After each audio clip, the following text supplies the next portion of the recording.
The U.S. and Russia are talking. Defense Secretary Ash Carter spoke by phone today with his Russian counterpart. So did the long-distance dial answer any questions about Russia's plans in Syria? Correspondent Kevin Corke is at the White House tonight with whether the administration is feeling reassured.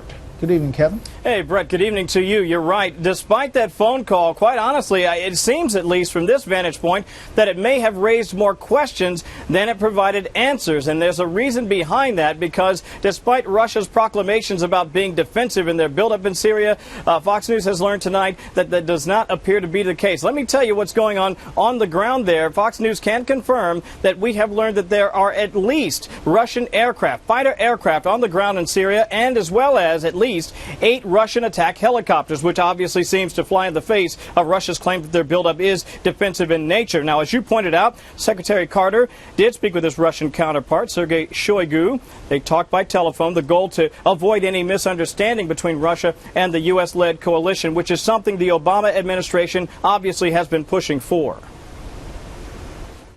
Our goal here is to pursue this practical cooperation to try to advance the interests of our anti-ISIL coalition and to try to safeguard as much as possible the operations that are underway as a part of that mission inside of Syria. Yeah, obviously safeguard, but also avoiding any mishaps or accidents which could have massive implications and consequences. I should also point out, Brett, that we have learned within the hour that the number of Syrians trained by the U.S. has now increased to 9. This, of course, despite spending some $40 million to train them.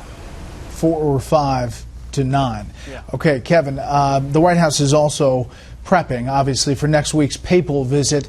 And there are concerns tonight from the Vatican about the White House guest list. Yeah, indeed. No question about that. It's raising a lot of eyebrows because in addition to the big preparations for the Pope, there are expected to be transgender activists invited by the White House, openly gay Episcopal bishop, other activists, including a nun who leads a group that's been criticized by the Vatican for its silence on abortion.